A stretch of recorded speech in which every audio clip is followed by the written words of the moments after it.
Hello, everybody, and welcome to another exciting installment of Herbalism from the Ground Up.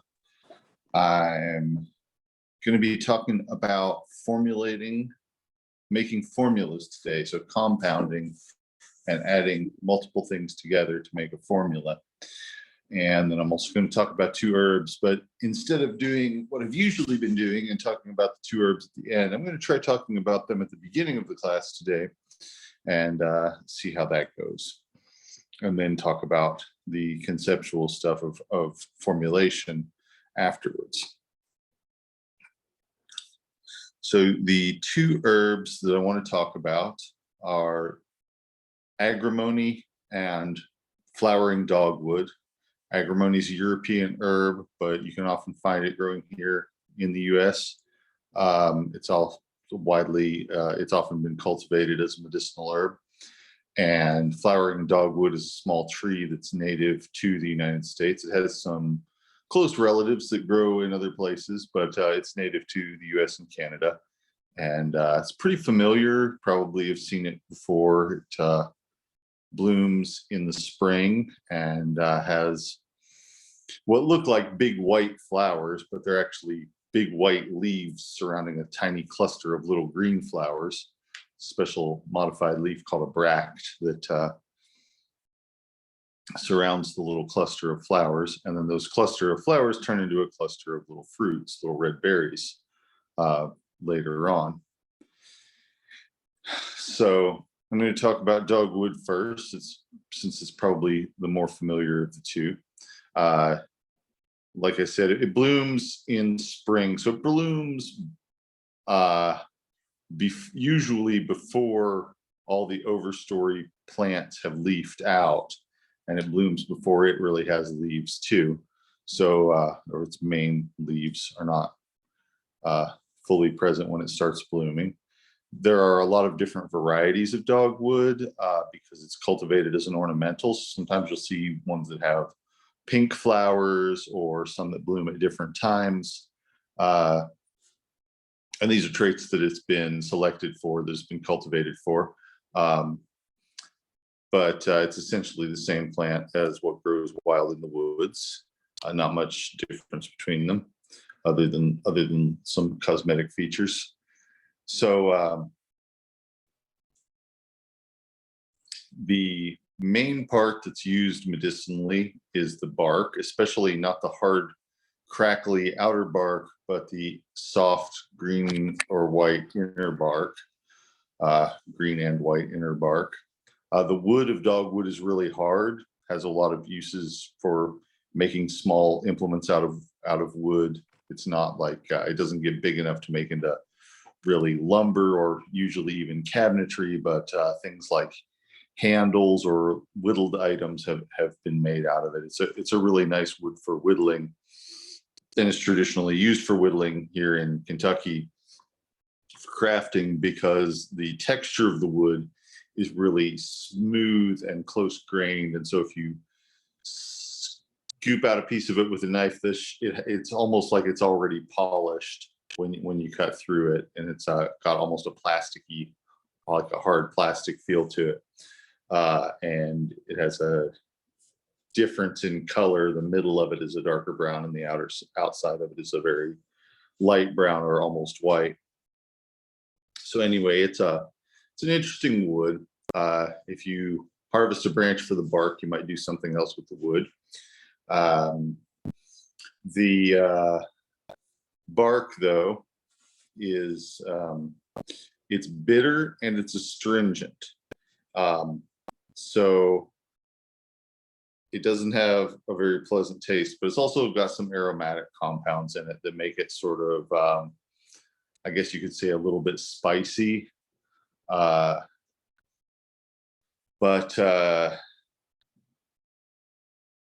contains gallic acid. It contains some quinolone alkaloids. Makes it astringent and bitter. The main thing that it's been used for is to take it internally, make it into a decoction, and take it internally, which causes sweating and breaks fevers. And because Well, it's a very strong herb for this purpose. Some people have called it a substitute for quinine, but it's, it's really just its own thing.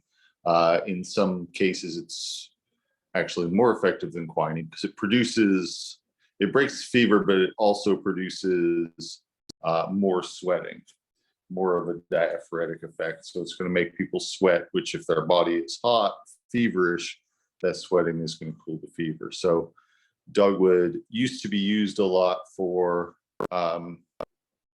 when malaria was still to be had around here.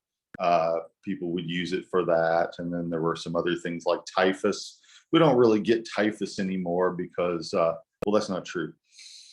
Typhus isn't very common anymore because people get it from fleas from rats. And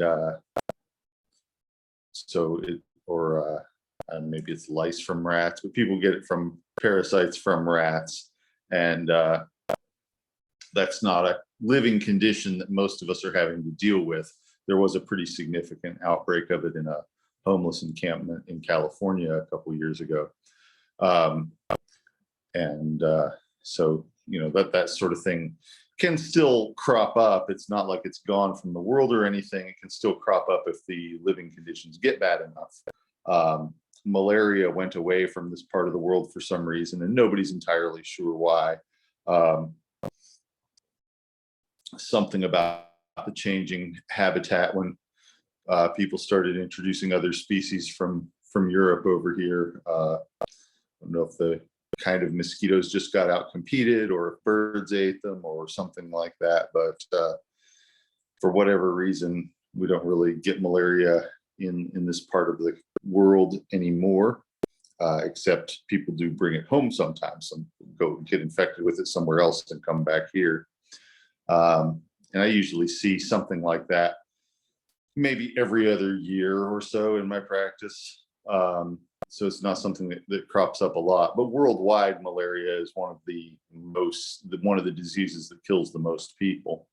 For many years, it was the number one disease that killed people as far as infectious diseases go. Yeah, not something you're likely to see as often unless your location and or circumstances change. But fevers in general are very common. And, like I said, when we were talking about fevers, I will often just let a fever ride. But dogwood will help with breaking a fever if you feel you need to. And also if someone is having a lot of body aches, pains, chills, things like that, it really helps with that. It really helps to soothe all of those types of symptoms. So that can be, a reason to take it for the sake of keeping people more comfortable. The berries of dogwood are also medicinal. When I use the berries, it's usually for dizziness. If someone's having a lot of dizziness, vertigo, lack of balance, that sort of thing. A little bit of the tincture of the berries sometimes makes a huge difference. I won't say that it works every time, but it usually works. And when it does work, it's a very helpful thing because there aren't really a lot of things out there for that. A lot of the conventional medicines that people use for dizziness are very sedating or make people feel otherwise, less energetic and that sort of thing. So dogwood doesn't do that at all. It's just kind of has some sort of effect where it, cancels out part of what's making somebody dizzy, maybe changes how the fluid in the middle ear is being moved around.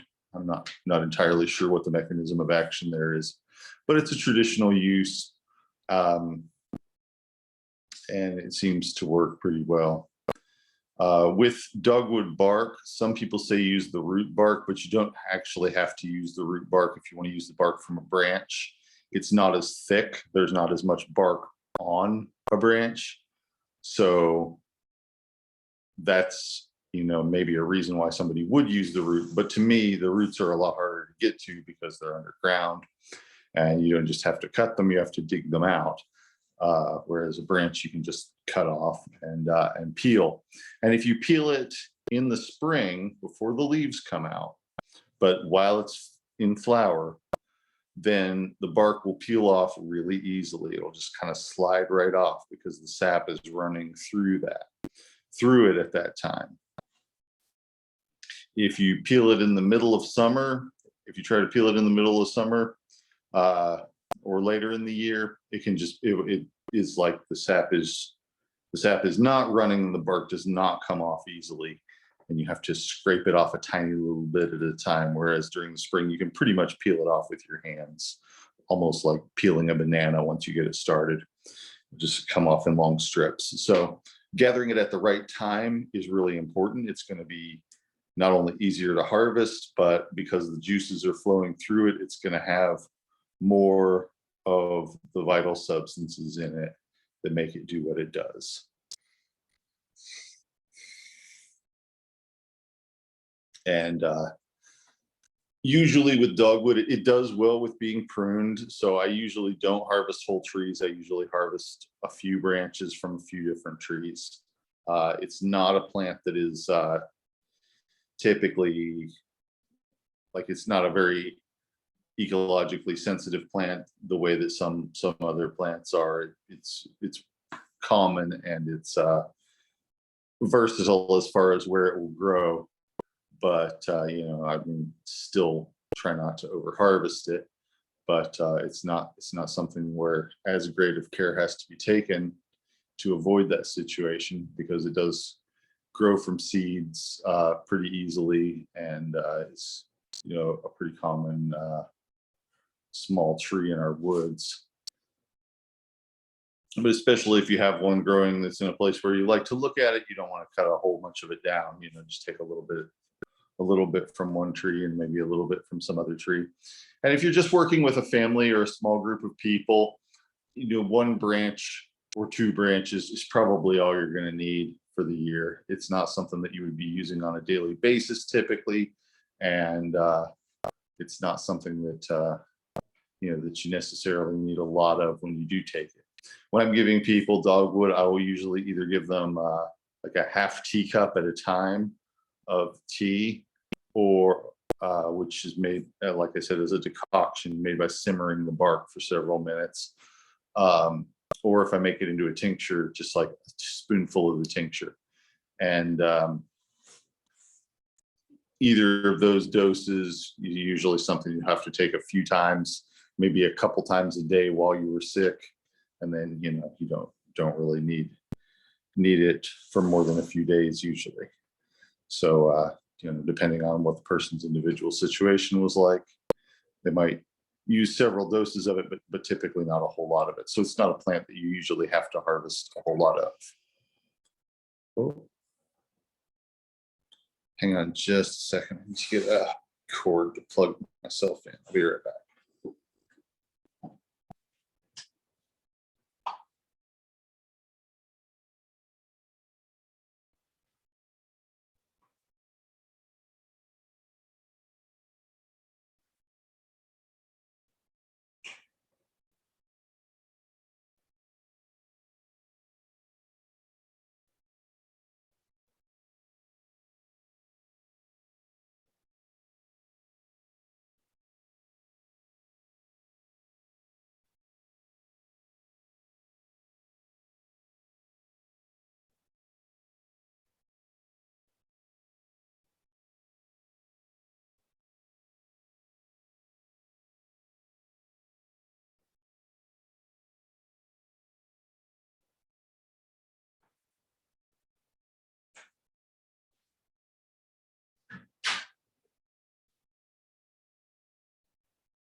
All right.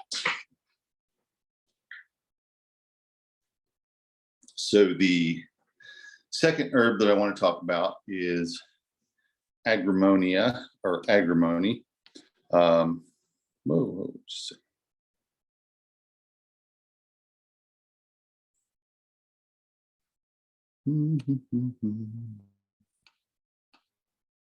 So this is agrimony and Agrimonium eupatorium, and it's a plant that's in the rose family. You can see looking at it that it has 5 petals, like a lot of plants in the rose family do.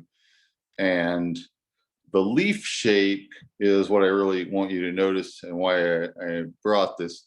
So you have one leaf at the end of the compound leaf, and then along it you have opposite pairs of large leaves, and in between those you have opposite pairs of little tiny leaflets. So that's a pretty distinctive leaf shape. They grow out in a rosette from a central point, and then the stem will come up from that and have the yellow flowers. And it's a soft plant. It's not thorny. It's a little bit hairy. It's not woody. It's just an herb. So this is a very common weed in Europe and parts of Asia, and it's occasionally a weed over here, frequently a garden plant over here. Sometimes you find it growing in woods near old farms and things like that. It's pretty hardy, resilient plant. It'll grow in the same place year after year. I've one time had the experience of going to a place where I knew it grew, or well, being on a farm, seeing it there, and then going back to the same place 20 years later and seeing that it was still growing in the same spot. Undaunted by the passage of years and changes in the world that had happened in the intervening time. So this plant is a great example of what people call a tonic. It's been used for all sorts of different things. It doesn't have any one really strong specific action, but it's been used for a wide variety of different things. It has a nice, pleasant, slightly sweet, almost fruity herbal smell to it. And so it's been used for its smell to help promote sleep, because it's calming and pleasant. But medicinally, internally, it is used for a big variety of different things. But essentially what it's doing is it's helping the kidneys, the liver, and the colon to function more regularly. And so it will stop diarrhea, but it'll also help with constipation. It helps with digestion, elimination, things like that. If somebody's having difficulty feeling like they're able to completely empty their bladder when they're urinating, it's really useful for that specifically. But for the most part, it's been something that people have drunk as a tea, sometimes just as a pleasant tasting beverage, but often for a wide variety of sicknesses, just to sort of help the body adapt to the sicknesses and get better faster. So, you could call it a tonic, you could perhaps call it an adaptogen, but it has a pretty good variety of uses, or a pretty broad range of things that it's useful for. Sometimes people have used it as sort of like a cure-all or something like that. Its species name Eupatorium Eupatoria is from the name of a king, Mithridates Eupator, who was an herbalist and poisoner and compounder of different remedies in ancient times. And it's so in England and in some other parts of Europe, it's been used as a tonic and panacea for a long time. Mostly when I use it, I'm often using it externally. A wash or even a powder sprinkled on an area can help to prevent infections. So if somebody has a cut, or a scenario where I've used it before is when somebody's been in a car wreck and gotten lots of bits of glass embedded in their skin, and you can't always tell that they're all out or anything like that. Using a wash on the area where they're injured, or something like that, just to help draw out any foreign objects that might be in the wound channels, and to help prevent infection and speed the process of healing. It can be used to clean other types of wounds as well. There are a lot of different herbs that I use as an antiseptic, but it's one of them. And it's especially good for as a topical antifungal, as a water-based topical antifungal. So it can be used as a spray. It can be formulated as it can be ground up with starch as a powder that's going to be absorbent and help with dampness, as well as killing fungus. And that's something that I've often used for people who are having foot fungus, and more occasionally for people who are having jock itch or something along those lines. And it usually works pretty well, usually relieves the itchiness very immediately. As far as killing off fungal infection, that takes a little bit longer, but it gives symptomatic relief while it's doing that. And so that's something that I've used it for quite a bit. It can also be taken internally to help with the body getting rid of fungal infections. And I think that's pretty much specific to fungal infections. I wouldn't really try using it internally for a bacterial infection, other than maybe a sore throat where it's actually coming in physical contact with the area.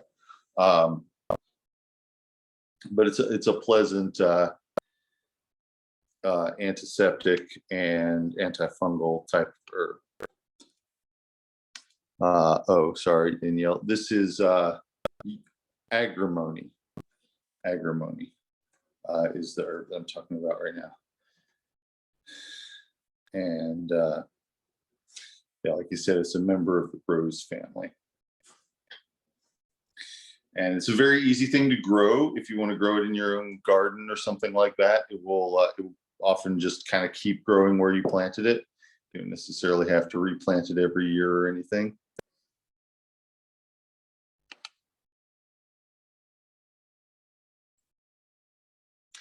Yeah, it has many good uses. Yes. Sometimes I use it along with yarrow for treating superficial injuries, scrapes, and things like that. I've used a spray. The makeup, if I'm going to be doing first aid, make up a spray and put it in a spray bottle of yarrow and agrimony, and you spray that on scrapes and cuts and things like that that people get when they're outside playing rough and that sort of thing. So that's a good combination.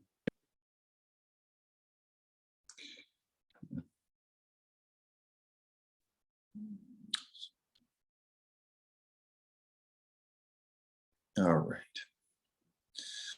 So then,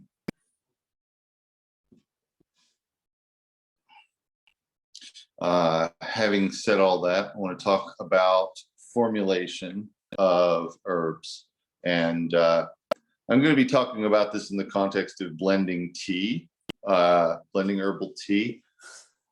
But a lot of what I'm going to say is going to apply to any sort of compound. So compounding is what we call it whenever we make an herbal product that contains more than just one herb. So an herb, a product that just contains one medicinal herb is called a simple, and one that contains multiple herbs is called a compound. And that can contain 2 herbs, or it can contain dozens. And there are plenty of good examples of both out there. The first question you want to ask yourself if you're going to be making a compound is, why do you want to use a compound in the first place? What would make it better than just using a single herb?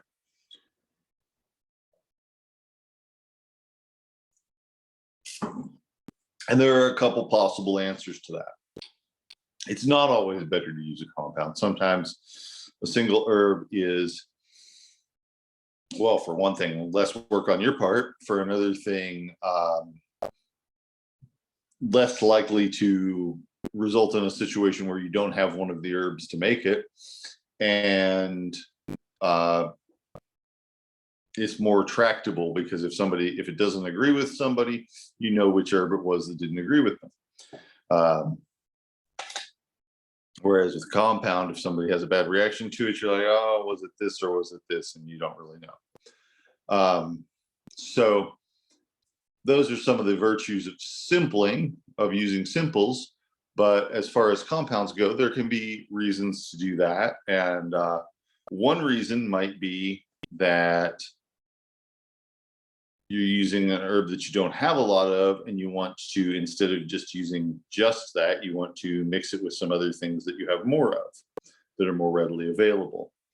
Another reason might be because you feel that you can get a synergistic effect of multiple different herbs doing similar things. And another reason might be because you want the compound to do multiple different things or address multiple different symptoms. And so you're putting in multiple different substances, multiple different herbs. And any of those can be valid reasons for doing it. There's often been an additional reason, which is that which is the concept of having a formula be proprietary, having it be, your secret recipe, your own thing that's different than anybody else's thing, that kind of thing. More a matter of branding and intellectual property ownership. And this is something that I try to avoid. If somebody wants to know what's in any of my compounds, I will tell them. I will tell them how much of each thing, and if they want to go and make it themselves, then they're welcome to. But not everybody feels that way. And historically, patent medicines or proprietary formulas have been a big part of the herbal medicine business, and they still are. Even though at present, there are laws saying that you have to include the ingredients on an herbal formula that's being sold, at least if it's being sold retail in interstate commerce and so forth. But you don't have to tell about the proportions or anything like that. So it's kind of still not necessarily a reproducible thing, just because you know which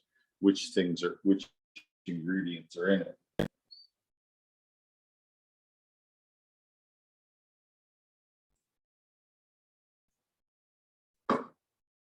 So when you are mixing something up together, you have to consider if the things that you want to put together are compatible in terms of their actions, and also in terms of how you're preparing them. Can they both be prepared the same way? And are they both going to work for the same types of people? So to give an example of compatibility, you might think, have a situation where someone is anxious and they're also exhausted. These are two very, very common things that people experience, and two things that very commonly are found alongside one another. So a wrong way to approach this probably would be to combine some black tea and some chamomile, one of which is going to make you feel more energized and one of which is going to make you feel less anxious. And as nice as that sounds, it's probably not really going to work out that way. is probably just going to not really work that well, because the two things are going to be canceling each other out if you're taking them at the same time. So that's two actions, sedating and stimulating, that might not go so well together in a compound. There might be ways to get them to go together in the compound, but that's a little more complicated. But for the most part, you don't want two things that are going to be working against one another in the same compound. You might put them in two different remedies that would be given at different times, for instance, instead. So that would be an example of them being incompatible in terms of what they're doing in the person's body.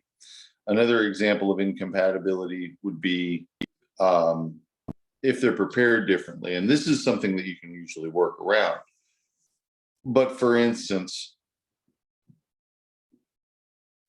if you wanted to do stone root and marshmallow together, marshmallow works really well as an infusion. You can just pour water over it. It doesn't even really have to be hot water, and it will release its slimy substances into the water.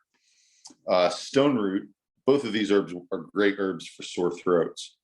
Stone root needs to be boiled, so to really get all the good stuff out of it, because it's a very hard material, as the name suggests.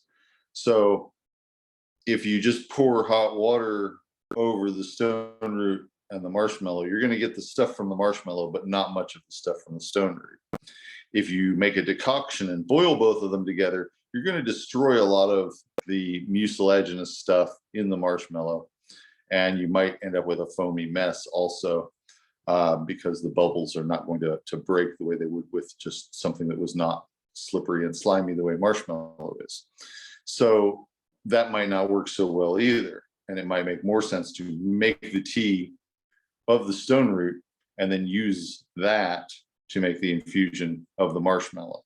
So that works if you're preparing something for someone. If you're giving them a tea blend to take home, then it's a little bit more difficult. You'd have to maybe advise them on how to do the two-stage process. So things that are compatible in terms of how they're being put together is important. And I've often seen this done wrongly in commercial products, where people will have stuff that should be a decoction and stuff that should be an infusion in the same package together, and it just makes it less effective. Unfortunately, one of the guiding principles behind compounding in the herbal products industry is putting lots of recognizable names into the same compound. And that doesn't necessarily make it more effective, but if you've got 3 different herbs that somebody would likely have read about for their issue, and you put them together in the same compound, maybe that's great, or maybe it's not as good. It's not necessarily the way to go about things. But it's selling something based on name recognition. And so that's kind of sometimes more the goal or more the intention, even though, in the case of some herbs, it might not contain very much of them.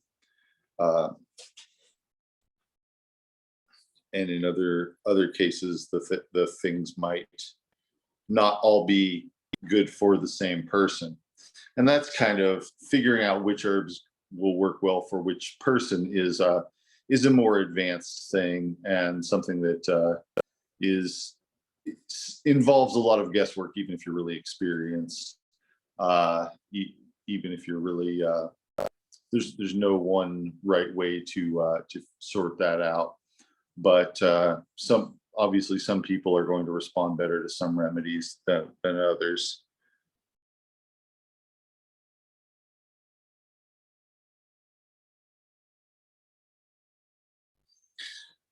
I have a question about which herbs, if there's a good resource to help you remember which herbs should be decocted and infused and so forth. So there are a few basic principles that if you remember those, it's really going to help you with that. And one of those is that soft plant material like leaves and flowers should usually be prepared as an infusion.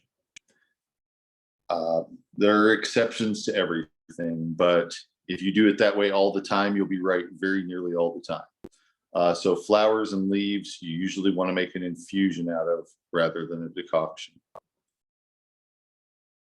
Harder material, denser material like barks and woods and seeds, you usually want to make a decoction out of. Roots can kind of go either way, and it has to do with whether the root is very woody or whether it's a softer root. So, and also things that you want to be slimy and slippery, you usually want to do a decoction of an infusion of rather than a decoction, because the heat will destroy some of that slipperiness, will break some of the linkages between carbohydrates that causes that slippery texture. So things like slippery elm and marshmallow, even though they're a root and a bark, you would want to make those into an infusion. With with mushrooms, with funguses, it's usually, again, goes with, is it something that would be soft enough for you to chew up between your teeth easily? If it is, then an infusion's probably good. If it's something hard and woody, you probably want to do a decoction. So that's kind of the general principle. It has a lot to do with, it's all about how easily water is going to permeate the substance, and it has a lot to do with how hard and dense the plant material is. So harder things need to be decocted, softer things need to be infused. So berries, things like berries. Berries are pretty soft, so usually usually an infusion of them will work. If they're dried, sometimes you need to infuse them for a long time or soak them and then heat that. With fruit, it's also possible and pretty common for people to concentrate it by cooking it down. So that would involve simmering it, which is a lot like decoction.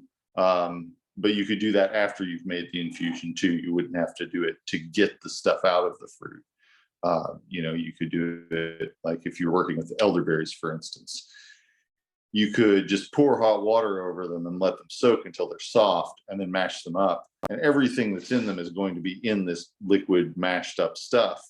And then if you want, you could strain the fiber out of that, and you could cook down what remains into a thicker substance. But for the most part, I'm so sorry, I didn't mean to interrupt. Sorry. What about like when you're going to make tinctures with some things that are like the harder materials or that have resins in them that you have to pull out? That's where I start to my mind gets a little lost. I can understand it somewhat, but just lack of experience, I guess. But sure. Well, with tinctures, it's a little bit different. Yeah. And the two-stage tinctures that I sometimes do with things where, like with the usnea, and I also do this with some pine resins and things like that. And this is more something that I do and not something that everybody does. I like to solubilize the resin by soaking it in a high concentration of alcohol and then add hot water to it. I don't boil it. I just add the hot water to it and then basically make an infusion from the solubilized resin alcohol mixture. So yeah, that's still, that's using the tincture to get the alcohol to be something that will dissolve in the water, or not really dissolve even, because it's not clear, it's cloudy. It's actually what's called a colloidal suspension, where there's tiny little droplets of the resin floating around suspended in the water. But yeah, for the most part, as far as just making a water extract, with as far as infusion or decoction goes, it goes by how hard the plant material is.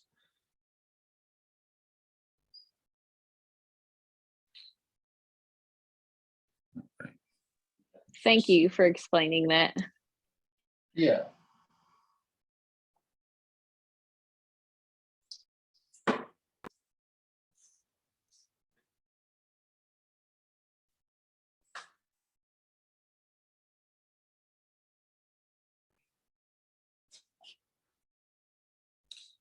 How do you determine when you use the two-step by the hardness?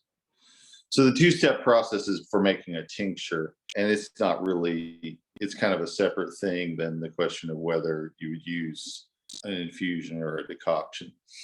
And mostly with the two-step process, I don't determine that by hardness. I determine that by what substances are in the plant that I'm trying to get to extract into the liquid.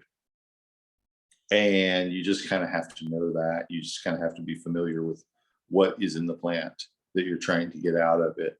And there are a few classes of things, specifically resins, that I'm going to want to do that with. With the resins, it would be more like the alcohol and then the water. And then there are also starches, which need hot water to be extracted. And with those, I would often do a hot water extract or a decoction, depending on the texture of the plant. And this is often something I would do with mushrooms. I like reishi, and then add alcohol afterwards. And this is for something that has starches but not resins. Then add the alcohol afterwards to extract anything in the plant that is not getting extracted by the hot water, and to make it shelf stable. Yeah, so that's kind of on that part's on more of a plant by plant basis. But as far as making a tea, whether it's an infusion or a decoction, that's mostly about what the texture of the plant material is like. Does that make sense? Yes, thank you. Yes, thank you. Okay, good. All right. So let's see.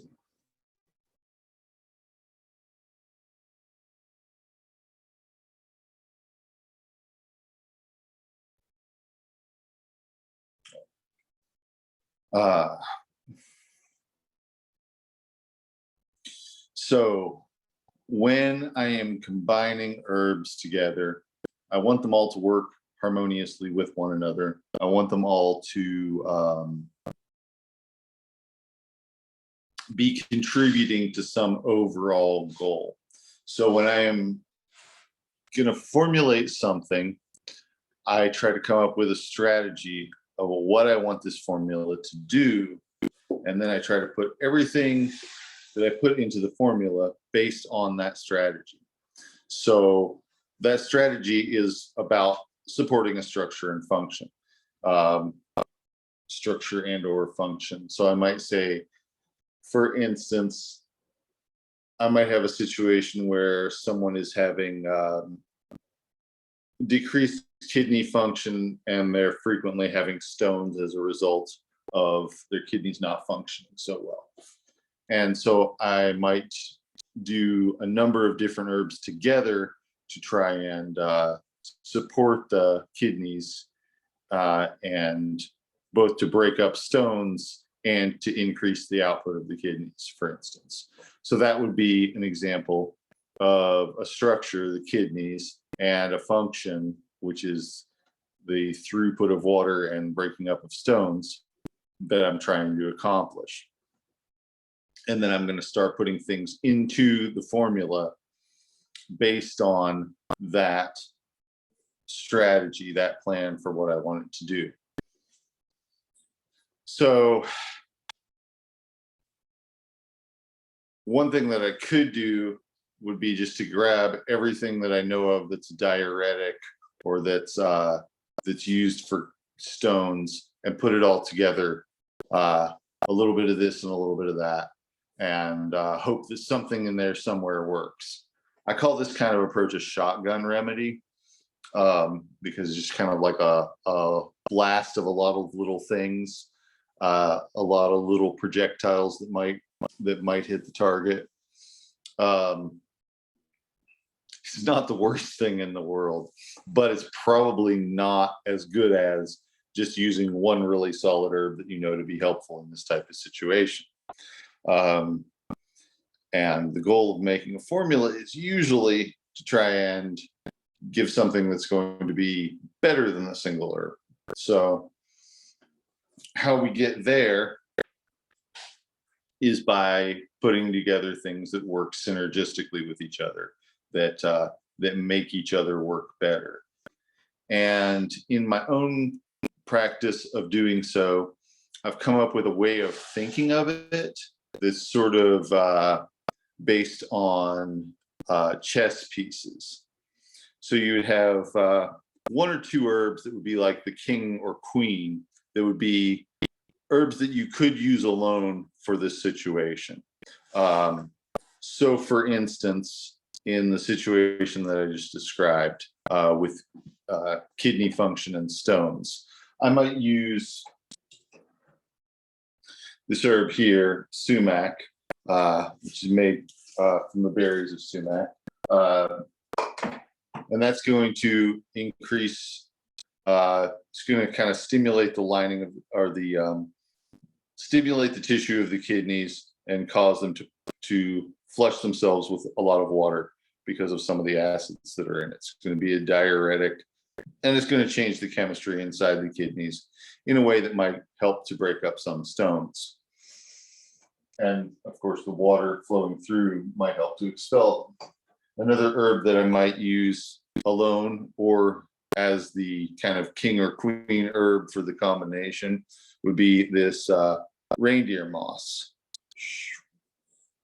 Reindeer moss is a lichen. It's kind of bush-like. It's very small, like a little tiny tumbleweed. And it also contains some acids that when they get into the kidneys, cause the kidneys to flush themselves out, and by their acidity can also help to dissolve some types of stones. So either of those alone would be something I might use for this. If I put them together in combination, they can be sort of like the central pillars of this formula, the king and queen herb of this formula. And then I might also have what I would think of as like the bishops, which are herbs that help to do part of what this does, that I wouldn't necessarily use alone, but that might help with some aspect of that. So for example, corn silk in this case, it's just a diuretic. It doesn't really break up stones by itself. It might help expel them because there's more fluid flowing through, but it doesn't really help to break them up. So something like that, or perhaps nettle leaf that is just diuretic would help along with those. That it's not doing, it's not carrying out the whole strategy by itself, but it's contributing to some part of that strategy. And then the herbs that I would consider to be the knights in this scenario, the substances that I would use for, would be the substance that I would use for protecting this action, for maybe making it easier for the person to take the herb by including something that tastes better, maybe something that would make them tolerate the stuff better. For example, marshmallow, which is soothing, might help keep these other herbs from being irritating to the kidneys. So those types of things. And in that same category, I would also include, well, anything that makes it easier for the person to take the remedy and tolerate the remedy would fit into this category of the knights in this chessboard example. And then the castles are the grounding, nourishing things, stuff that would maybe not necessarily be part of the formula, maybe it would be along with the formula, but things that are nutritive and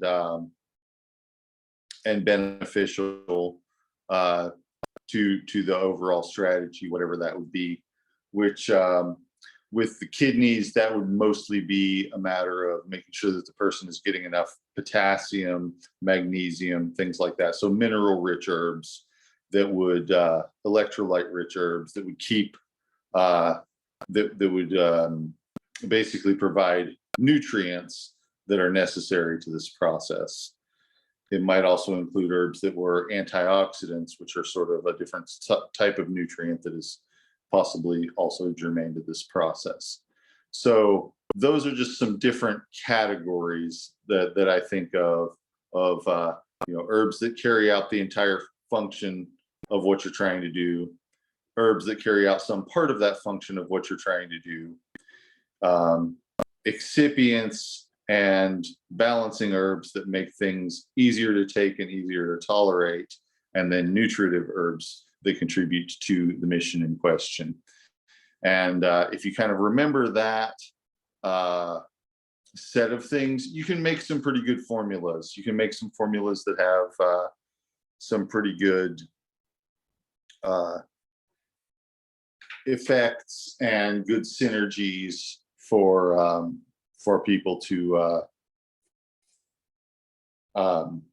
be able to benefit from them, and to have more of a benefit than any one herb by itself would be likely to have had.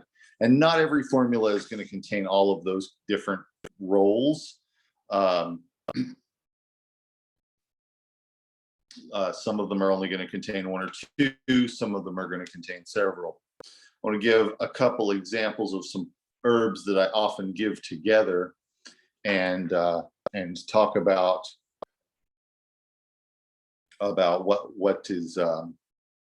what kind of roles they're playing together, for instance.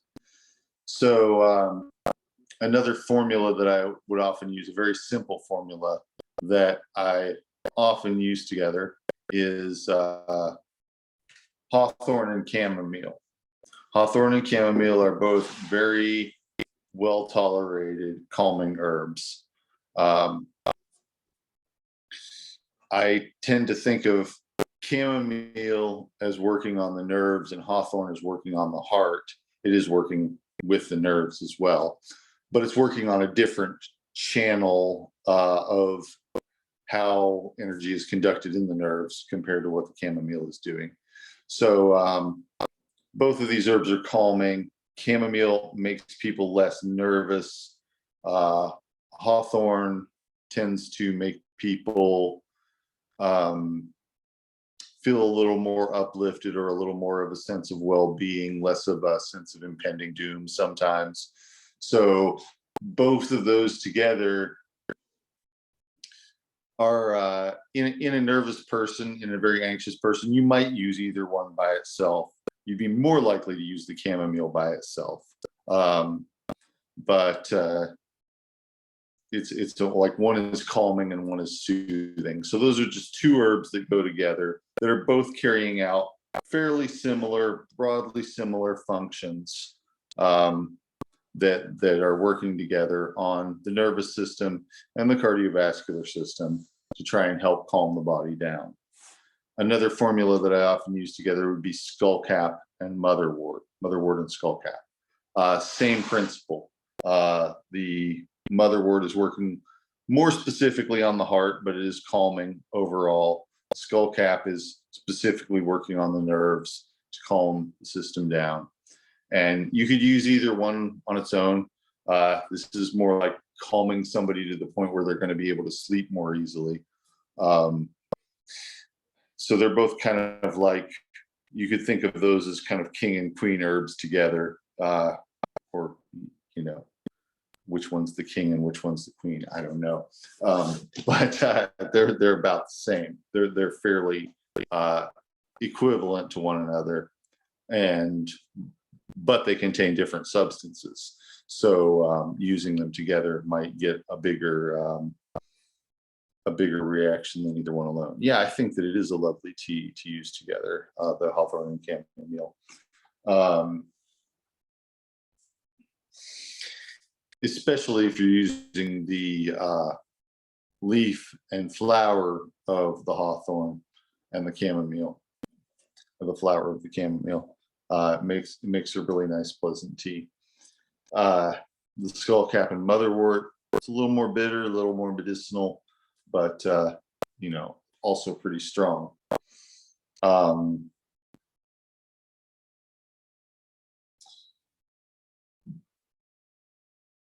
A different combination that I use fairly often together is garlic and myrrh. I don't really use either one of those as a tea, although you could. Hot water will melt the sticky stuff out of both of them and get it suspended in liquid, but it would be very bitter and very pungent. So it's not something you're just gonna like sit and sip on a cup of, probably. So I usually use that in a spoonful of tincture, but either way, the hawthorn, the garlic and myrrh are both broad spectrum anti-infective substances, and both of them work against a wide variety of bacteria, but they do it through different types of substances. So the garlic contains these sulfur compounds, the myrrh contains these aromatic acids, and they're very different substances. And it's very unlikely that there are any bacteria out there that are resistant to both of them. It's pretty unlikely that there are any bacteria that are meaningfully resistant to either of them, but because each of them contains a variety of different substances within those families. But the two of them together is a long-standing remedy. Sometimes people use bile when they didn't have myrrh, but contains some similar types of acids. But both of those are strong remedies for working against bacteria. So using the two of them together is going to give you broader coverage than either one alone, because there's more chance that one or the other is going to kill any given germ. And so if you're taking both together, you've got a really good chance of beating any bacterial infection. With something So like those are that, where myrrh is a resin and garlic is kind of, thicker, would you do something like the two-step way you would do a tincture with something like that? You don't really have to necessarily. I might with the resin of the myrrh. The garlic, you really don't have to. I would usually slice or crush the garlic before I try to make any kind of medicine out of it, other than a tincture that's going to be, steeping for a month, because whole cloves of garlic aren't that permeable to liquid, But if you slice it up, the stuff is going to come out of it. The juices are going to come out of it, very easily. The myrrh, you can melt myrrh in just hot water and shake it up and it will disperse. You can also dissolve myrrh in 75% or higher alcohol, and you'll get a very clear amber colored liquid instead of the cloudy liquid that you get from shaking it in water. Both are traditional, both have been used for 1,000 years or more. But I often would do both with the myrrh, just add some alcohol to it, let it soak up the alcohol, and then add the hot water to it. But that's my particular process. Not everybody does that. A lot of the time, if you buy a commercially made myrrh tincture, it's just going to be like the 75% alcohol with the myrrh dissolved in it. I find that a little bit harder to take, especially in larger doses, because the alcohol is kind of intense. But if you wanted to make a hot tea with myrrh and garlic, you could It's like I said, it would taste terrible. So that's why people don't do that. Or if they were going to do that, they would want to add some other herbs to make it more tolerable. I'm not exactly sure what would accomplish that. Would you use the 1-to-5 ratio of things with this as you do with most things? Yeah. Yeah. So if you are trying to balance out a very bitter taste in an herbal compound, there are a couple ways to do it. One is with sweetness and one is with sourness. Either one is going to provide some sort of counterbalance to bitterness. You'll still be able to taste the bitterness, but it will be kind of just more acceptable, or not as bad. And a lot of herbs contain some bitter and some sweet, like ginseng, for example.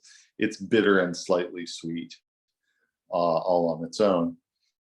But if there's a lot of bitterness in something that you're trying to prepare, and you want to add something that is kind of sweet along with it, that can often make a difference in how palatable it is, how likely someone is to take it. In the absence of any other herb that you're going to use that might contain some sweetness, honey is something that people use quite a bit for herbal remedies. Technically, it's, a step removed from the plants. It's nectar that's been processed by bees, but there are also, things like, well, obviously cane or beet sugar could be used. Various different types of fruit might also be able to be used as a sweet ingredient. And some roots have mild sweetness to them, but not a strong sweetness usually.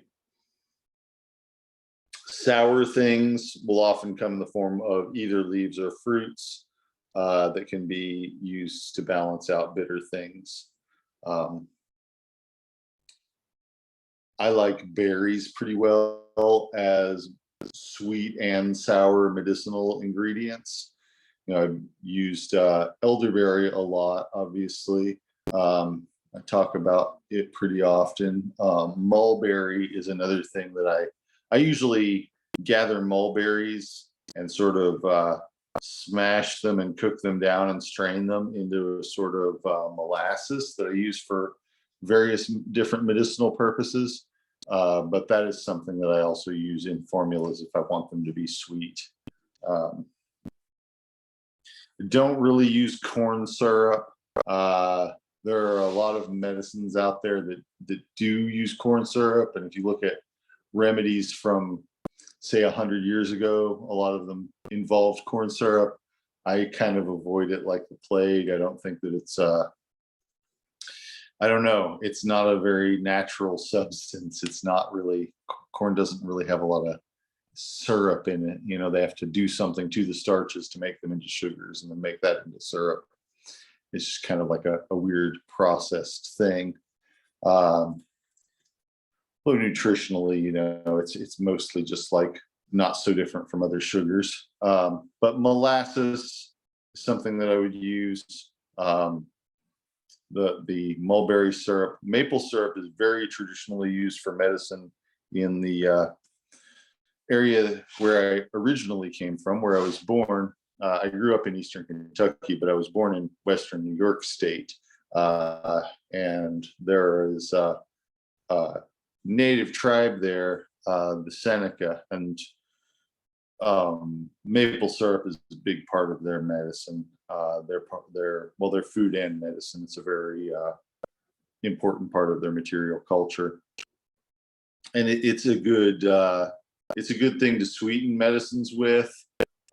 Sweeten teas with, because it has a sort of a heartier taste than some other sugars.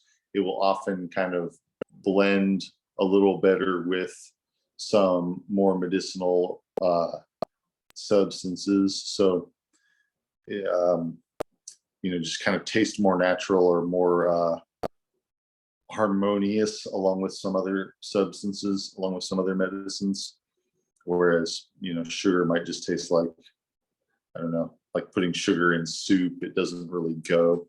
But maple syrup will often go well with medicines. So that's something that I use fairly often. With any sugary substance, though, you're going to have to understand that it is going to increase people's blood sugar. It is going to sometimes give people a rush of energy. It's going to have all the sorts of effects that people typically attribute to sugar. And also, if you're taking sugar or syrup or molasses in more than a spoonful at a time kind of doses, it can cause some bowel movements as well, some looseness of stools and things like that, which sometimes might be what you want, but not always.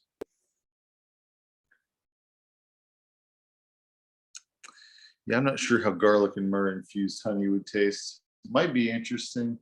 Myrrh infused honey, I could see. The garlic, I've used garlic and honey by itself, quite a lot too, but all of them together seems a little bit weird. But be worth a try. Be an interesting thing to try out and see what you think of it. Maybe it would end up being something you really liked using.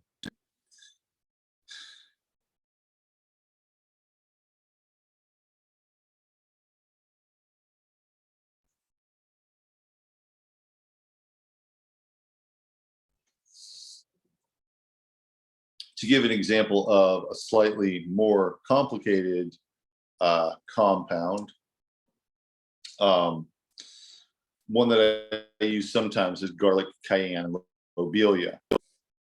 And the garlic and cayenne and lobelia is the intention behind it is to work on deep infections that have been in the body for a long time.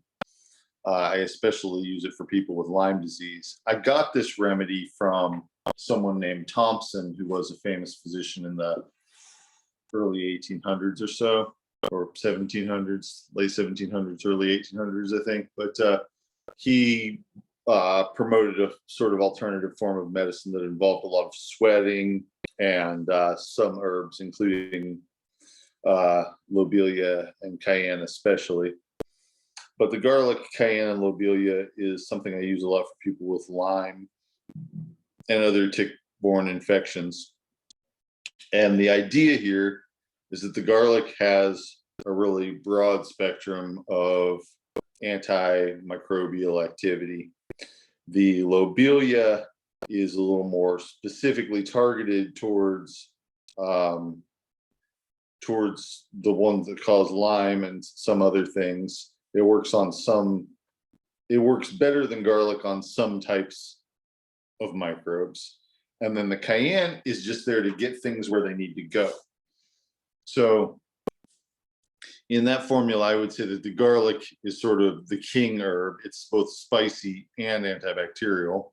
The lobelia is just part of that antibacterial, an antibacterial part of that formula. And then the cayenne is a spicy part of that formula. So they're opening up blood vessels so they can get into places that might not be as easily penetrated by the circulation and therefore not as easily affected by medicines in the bloodstream.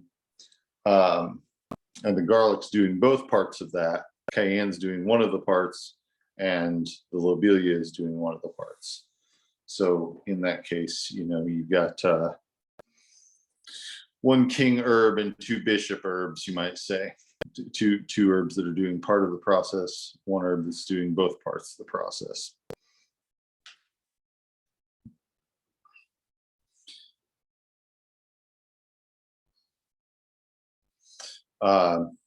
Another formula that I often use is an anti-inflammatory compound with a few different types of anti-inflammatories in it. And in this situation, I might use, for instance, ginger, which is warming. It's an enzyme inhibitor that helps to interfere with the metabolic chemical reactions that lead to the feeling of pain and inflammation. And so I would use that. I would also sometimes use it along with a salicylate containing herb like willow, which is just reducing inflammation very simply, and also is increasing circulation, maybe.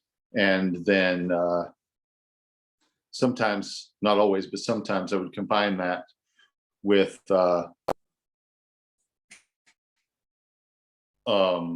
well, Trillium is one that I use fairly often, but it's not a very good, it's an ecologically sensitive plant. But wild yam, for instance, is good for some types of inflammation. But just other anti-inflammatories, multiple different types of anti-inflammatories together, so that they're all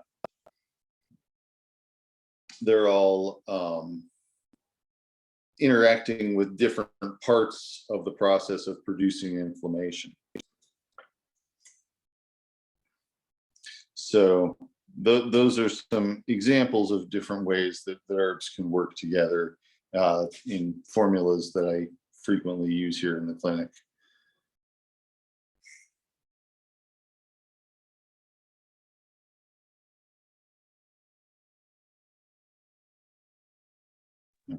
What did you say the other action of the ginger was after warming? You kind of broke up on my end. Sorry. Oh, sorry.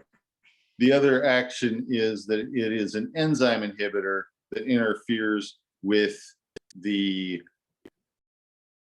metabolic pathway, the chemical chain reaction in the body that produces inflammation. So when your body is making inflammation, there's a lot of different processes, different chemical reactions and types of signaling between cells and the rest of the body that are going on, and it interferes with that by inhibiting a particular enzyme called cyclooxygenase 2, which is part of that process. So it's it's anti-inflammatory and it's warming, and the willow is a different type of anti-inflammatory and it's not warming, and the wild yam or the Trillium or maybe even Tulsi or something like that are all different types of anti-inflammatories. If I were doing this as a tea, I might also include some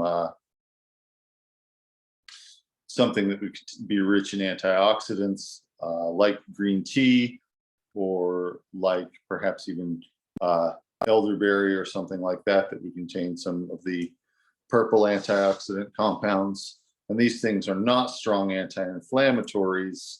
They're not going to usually reduce inflammation that's already there, but they might prevent new inflammation from getting started. So, all of these different things are, working together to produce an overall result. So whenever I'm combining stuff together to make a remedy, I'm thinking about, are all the parts going to work together to make a cohesive overall action? And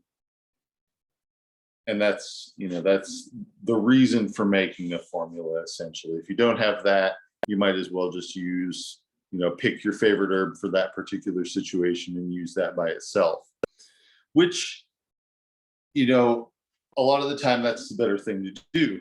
A lot of the time that's a good thing to do because it can tell you more about what's going on too. If you have, for example, if someone is really constipated and you give them an herb that draws liquid into their digestive tract, if that doesn't fix things, then that's a good indication that that's not what the problem was. The dryness in the intestines wasn't the problem. And you can figure that out if you're just using one simple at a time. So simples can also function as a tool of assessment. If you then give something that promotes peristalsis and that makes things happen, then you know that was the problem is that the muscles weren't contracting and pushing things out. So, you know, it's simples can be used as a tool of assessment, and they can be one of your most powerful tools of assessment, because they're really very experience based. They're very you know, direct in terms of what you find out from them or not. And that's harder to do with formulas. That can be harder to do with formulas because you have multiple different things working together. But sometimes, you know, sometimes it's more important to give relief than it is to figure out what the underlying cause is. And so bringing a bunch of different things to bear will sometimes be the more ethical and humane thing to do for somebody. Just kind of, it's, you know, has to be evaluated on a case by case basis. Especially like, is it a long-term issue that we really need to get to the bottom of, or is it something that's going to go away on its own that you just want to give some ease for the person that's going through? And so, you know, that's going to be a different answer for different situations, but it's something to bear in mind. But if you are going to make a formula, then yeah, it's important that that the parts work together to form a cohesive overall action. In addition to that, you know, it has to be takeable. It has to be tolerable, which means that it has to taste okay, and it has to, you know, be in a form that's, you know, essentially usable to the person. If you ended up making something that had, like, you know, a really thick texture or a really bad taste or something like that, then it might not be a very good idea. Similarly, on your end, if compounding it is, you know, you don't want to make too much work for yourself compounding something unless you're getting a commensurate benefit out of that, out of doing so. So, you know, sometimes it can be impressive to have something that contains a lot of different herbs and involves a lot of different steps of labor going into it. But sometimes it can be prohibitive. Sometimes, you know, if you're taking care of a sick family member, maybe you don't have the time and energy to do all that. Maybe you just need something simple or something with, you know, 2 herbs together in it. So that's something that, you know, you have to consider based on individual cases, individual needs of particular scenarios.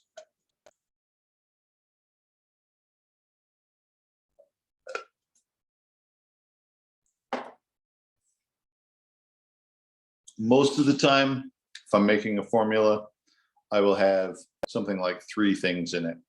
And that's when I'm making things that are on a case by case basis. I'm, you know, specifically compounding something for a particular person. Sometimes as we go along, I might add more things to it, but usually that's where I start out, is 2 or 3 things. Keep it simple, keep it reproducible, and you know, use good, strong things that are for that particular situation. When you look at traditional formulas that have been around for generations and that are often made up in big batches with the intention that they be used for a specific scenario when it comes up, rather than being made for a scenario that's already present, a lot of the time those remedies will end up containing dozens of things. Sometimes, you know, it's not unusual to have a Chinese or Ayurvedic medicine that has 40 different ingredients in it. And part of that is about, like I said, you know, the proprietary situation, being able to have a secret recipe that other people can't reproduce.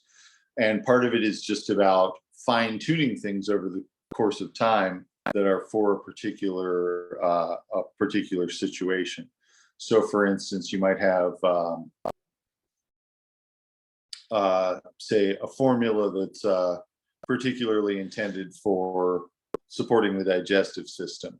and maybe it will have things for a bunch of different scenarios that could be coming up in the digestive system, like indigestion, gas, lack of appetite, nausea.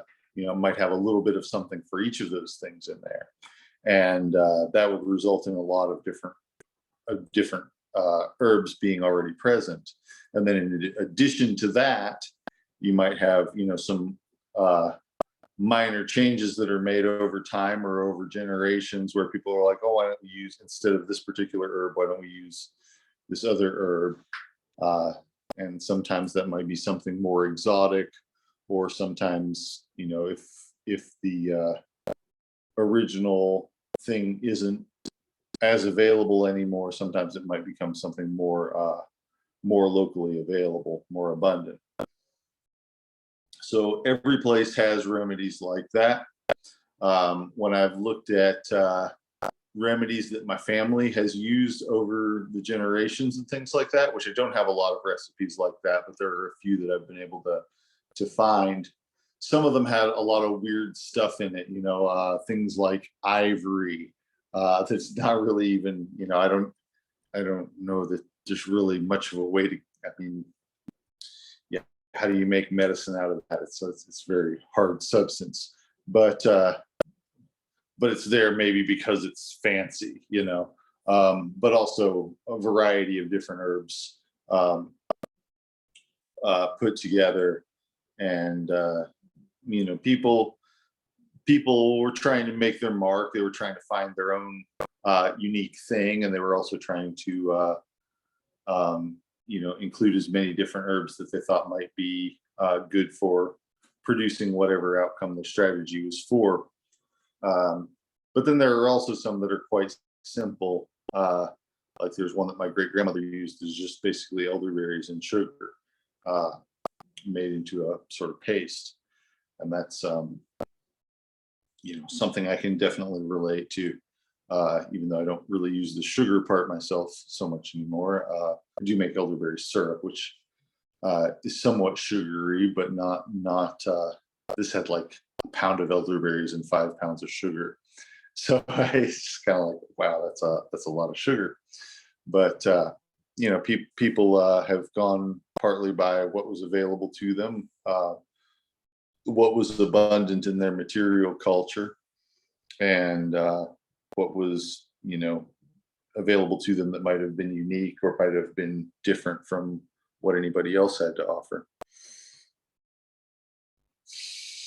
Another thing that I really want to emphasize about making formulas is that it can be a lot of fun. It can really be exciting to try out some combinations of plants. And when you find something that is both effective and enjoyable for the people taking it, that feels really good. That feels really, that's one of the best things that you can do, is like, you know, come up with your own recipe and find something that people like and that works. So it can be a really fun process to play around with if you have the time and energy to do so. And also, you know, it can be a simple process. It can be a simple thing if you don't have a lot of time and energy. You know, just like I said, adding a couple herbs, 2 or 3 herbs together can sometimes be a useful thing to do. And you know, if I'm taking care of a sick child or something like that, I'm not going to do a lot of experimenting in that scenario. I'm going to try things out beforehand, you know, making up things, and then have them available when I need them, rather than trying to, you know, do a lot of medicine preparation in the heat of the moment. Which is a nice thing about tinctures, is that they're already made up and you can blend them. But with teas, you know, and with teas it can be kind of similar, because if you have a bunch of different dried herbs on hand, you can combine a few of them together in a strainer, and that can be pretty quick as well. You know, another formula that I sometimes have used that is sort of a savory tea blend is thyme or sage, dried thyme or sage with black tea, especially Assam black tea, which is a more robust flavored black tea. It sounds like a weird combination, but it's actually has a nice body and savory flavor to it, and it breaks up congestion and relieves congestion. It breaks up phlegm, relieves sinus congestion, and is generally like really uplifting. Makes people feel less run down. You know, when you get a cold or something, you just feel like, ugh, and you can't breathe through your nose. And so this makes it so you can breathe through your nose and so that you don't feel so exhausted. And that can be a really helpful thing. And it's just a couple of herbs, one to provide some feeling of energy and well-being, reduce some congestion, and open up the airways. Tea does all of those things. Black tea does all those things. And then the aromatic herb, or the sage or the thyme that goes along with it, just helps to clear out phlegm and congestion, and also helps to open up the airways. So, two rather different herbs, but both working on the same respiratory system, both with effects that are relevant to the respiratory system. So they work pretty well together to make a cohesive overall action. I'll be right back.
Okay.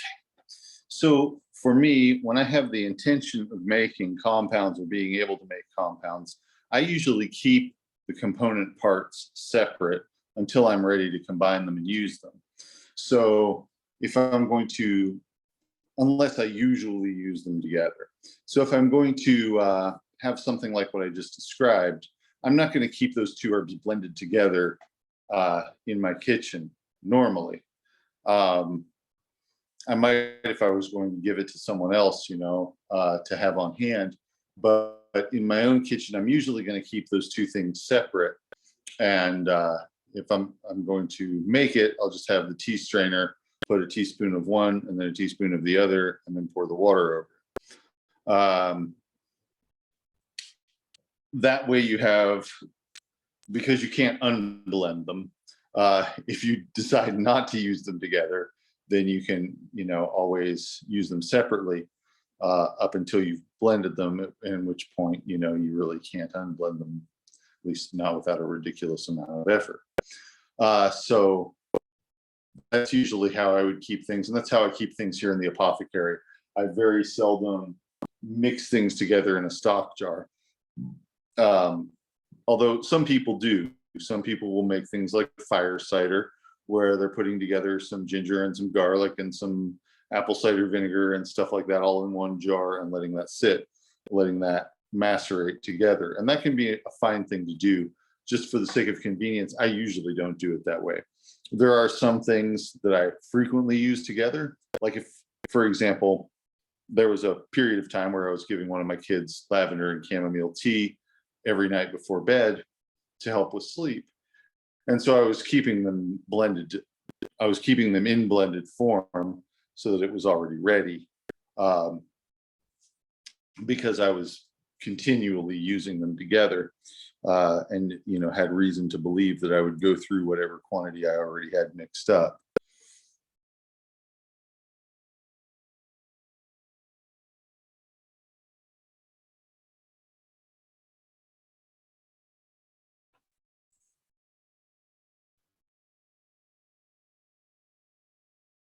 Well, I wouldn't. The question is, if I had the oil at the time, would I use it in the tea?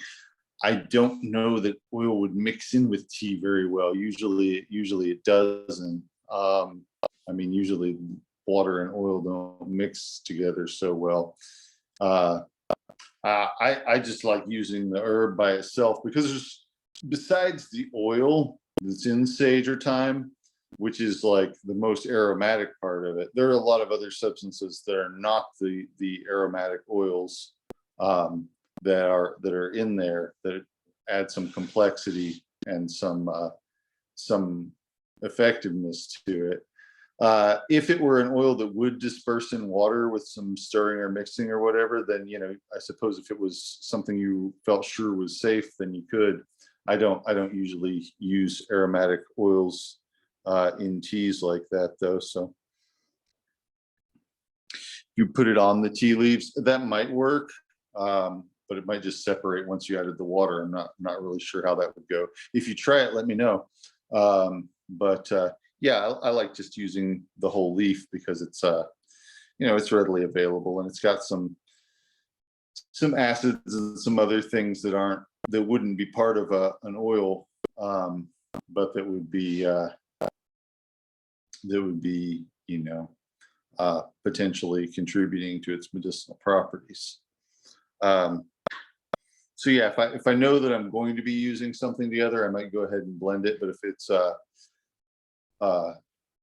if I'm not sure that I would, I like to keep my options open and keep the ingredients separate until such time as I'm ready to combine them and use them.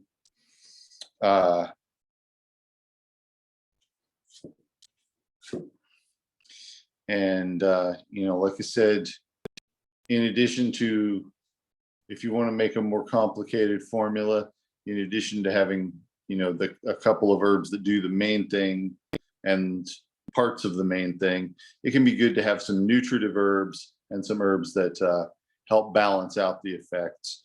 A good example of that from something that I use would be nettle and marshmallow. I've very frequently used nettle leaf and marshmallow root together as a nourishing and soothing tonic for the kidneys. That's the sort of thing that I might use for anybody that had a kidney weakness of any sort. In that scenario, the nettle is actually stimulating the kidneys, and the mallow is soothing. The nettle is also nutritive because it contains some plant protein and some electrolytes and things like that are helpful. But for the most part, it's acting as a diuretic, and which kind of involves potentially irritating the kidneys a little bit. Going a second.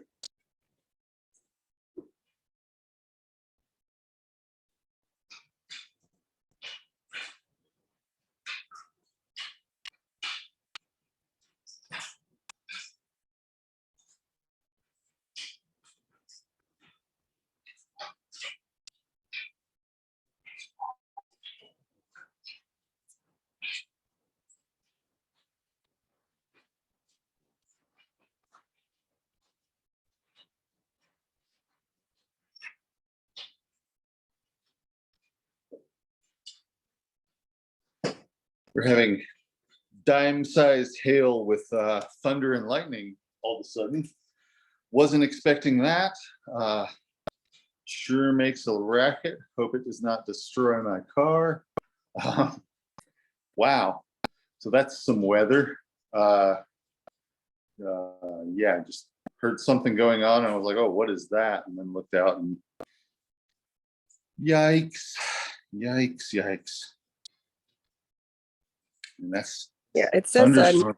9:15 is what it gave us as far as the severe weather, Yeah, warning. yeah. It just started here and I heard the sound. I thought that somebody had come into the building or something. And then I went to look and saw that it was, yeah, hail with thunder and lightning. You don't usually see that. That's not December weather. Or what is it? November still, but yeah. Anyway, that's surprising. Hope all of the possums were in their hollow trees and things like that. Hate to think of the animals being caught out in that. Okay.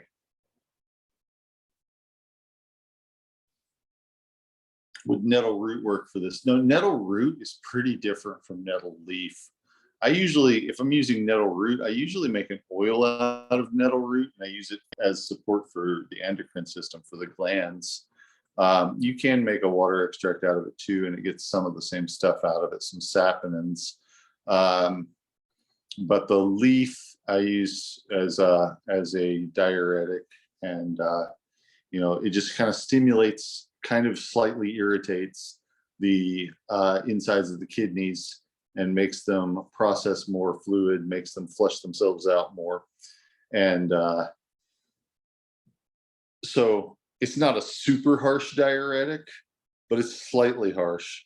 And the mallow helps to soothe that, helps to be soothing. And so it's more of like,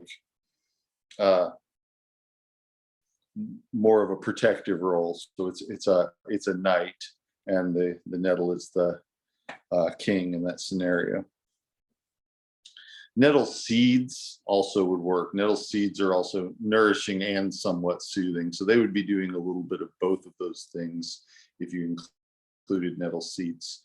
Although gathering nettle seeds can be a little, harder. They're not as easy to get. I mean, if you get nettle while it's in seed, you can cut the stems and stick it upside down in a bag, and the seeds will eventually fall off as it's coming into seed.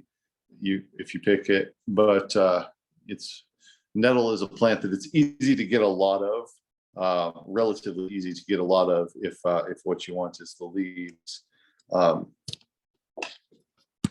and less easy to get a lot of the roots and seeds. Just a second to step up here for just a moment and assess the damage. It's turned from giant hailstones into rain. Holy moly.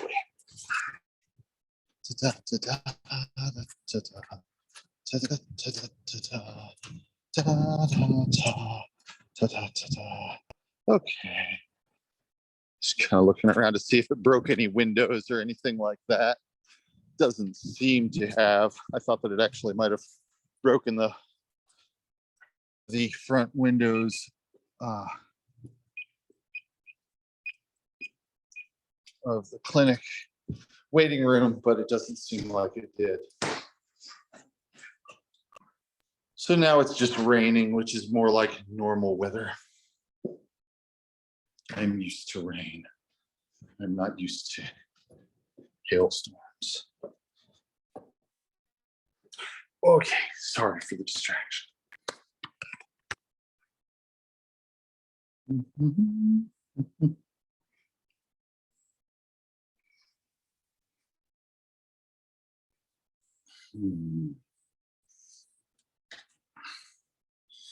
Yeah, so yes, good thoughts for all woodland creatures.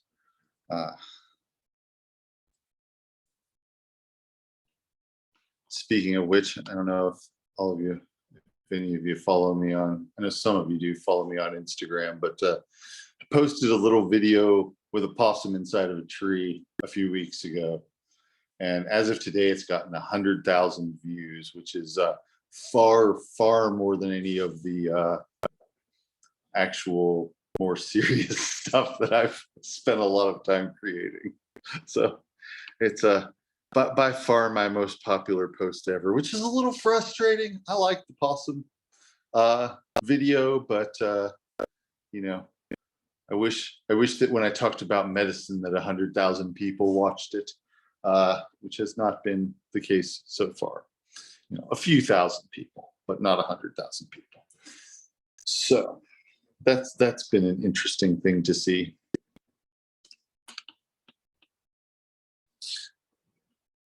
Yeah, I did the possum mad scientist video, and then I did a second video that had the same possum in it. It just kind of, she was inside of a tree, and I looked into the tree, and she kind of startled and ran backwards for a second until she realized what it was that she was seeing. But anyway, so people loved that video. Yeah, maybe now more people will see the other ones. I hope so. I hope so. Really trying to, you know, get more awareness of medicinal herbs and being able to rely directly on the natural world around you rather than going through the intermediary of the economy, economic supply chain and all that. Yeah, maybe I'll just have the possums in all the videos. I'm just gonna like put on my lab coat, put my possum in my pocket, and talk about whatever public health issues are going on at the time. Yeah, she's my sidekick. That's what I said. I said she's my research assistant. Yeah. All right. So, yeah. So anyway, that's kind of the basics of formulation. I use the kind of chessboard, chess piece analogy to help me remember, you know, different roles that different things play. You know, these rules of formulation go for most other things, even though, you know, teas are one way of looking at things, one very basic form of, kind of in a way just about the most basic form of remedy other than just eating the leaves, but a very basic form of remedy. But if you were compounding things into tablets or oils or tinctures or anything, you would use the same general principles of having trying to have an overall strategy that everything is contributing towards, trying to have all of the things that are in it working together with each other instead of against each other, and trying to make it practical in terms of being available ingredients and palatable finished product and that sort of thing.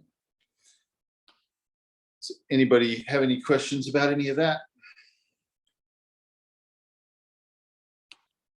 So questions. Would you share a bit more about working with flowering dogwood berries? Would you use this with tinnitus? And for agrimony, would you consider this for thrush? I would definitely consider agrimony for thrush. It's one of the main things I would be likely to use would be just a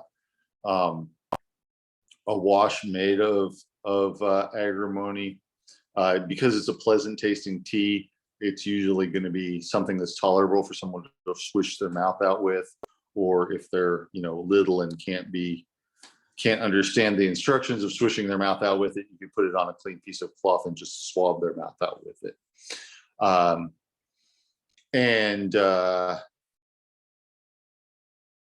Yeah, so as far as the flowering dogwood berries, sometimes they're helpful for tinnitus and sometimes not. A lot of the time I would also use a strong anti-inflammatory for tinnitus. Sometimes it's a hard thing to treat. Sometimes nothing works. Sometimes things that work on the nervous system work. Sometimes things for inflammation do. I've used the dogwood berries quite a bit for people with vertigo or Meniere's disease or something like that when they're having spells of dizziness. You can also take it for fevers as well. It's milder than the bark by quite a bit.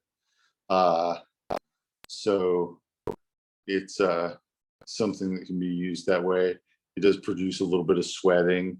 I'm not exactly sure what it's doing as far as the dizziness goes, like I said, but if someone is currently experiencing dizziness, they can take droppers full of it every 10 minutes or so until it stops. And if someone has been experiencing dizziness, but is not currently in the midst of an event of dizziness, then they can take maybe 5 droppers full in the morning and then keep it with them to take another dropper full as needed. And so that's usually how I would have somebody do that, is take it until the dizziness goes away and then take it on a daily basis and keep some with them for a possible breakthrough event of the dizziness. And a lot of the time it works pretty quickly. A lot of the time it works, in a matter of 10 or 15 minutes. And I think it might be opening up some fluid vessels or something and helping things just reach an equilibrium that they were not in previously. Yeah, you are very welcome. All right. Any other questions?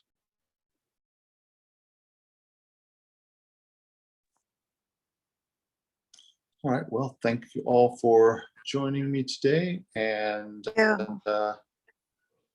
we'll be seeing you next time.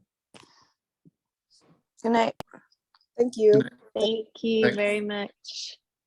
Thank you.